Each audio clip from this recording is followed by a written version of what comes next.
Hello and welcome back to the Cognitive Whiteboard. My name's Jake and I'm a geological intern here at Cognitive Geology. Today I would like to talk to you about how we could potentially add a new sustainable wedge onto the life cycle of the North Sea. Firstly, like most basins, the giant discoveries were made in the early stages of the North Sea. In the case of the North Sea Basin, these discoveries were made by the super majors who were capable of developing customized facilities to handle and cope with the hostile environment. Into the 90s and the early 2000s, these facilities became very common in our industry, and we saw mid-sized IOCs being capable of developing these and operating assets offshore, which actually led to our production rates picking back up to the highs we saw in the 80s as well. Now there are two more wedges here at the end.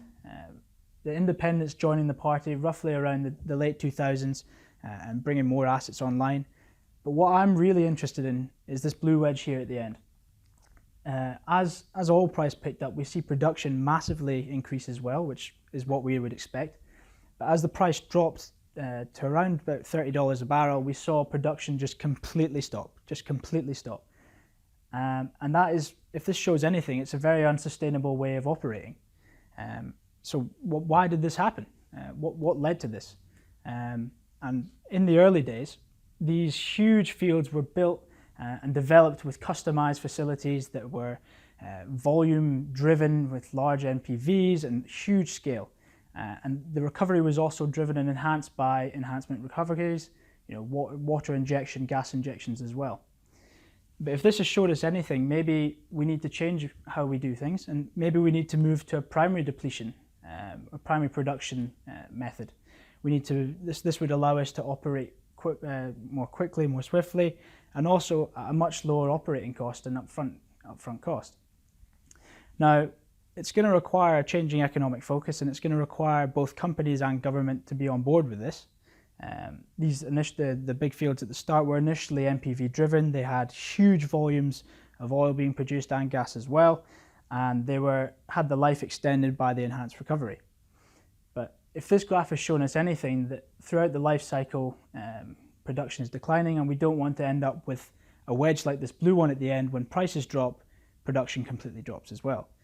So maybe for a more sustainable wedge to be developed at the end, we need to move towards a discounted profitability index.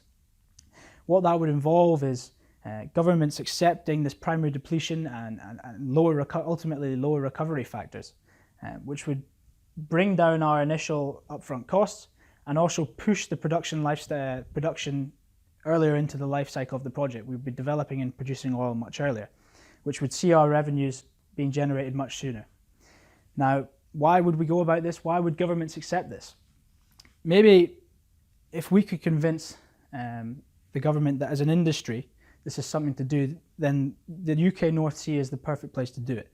There is over 140 fallow fields that have seismic, well data and production tests for the most part that prove there's hydrocarbons in place. So right there we've got no exploration costs up front, which is going to bring down our initial costs. It's just a case of convincing our government that it is the right way to go about it. These resources will stay in the ground under this initial regime where we're enhancing recovery and spending lots of money to extract these high volumes of oil. But if we accept the primary depletion and we move forward with this, then maybe we could add a sustainable wedge onto the end of our life cycle. I'm really interested to hear your thoughts. Do you think this is the way to go? Do you think we could convince our government as an industry that this is the best thing to do? Please leave your comments in the box below.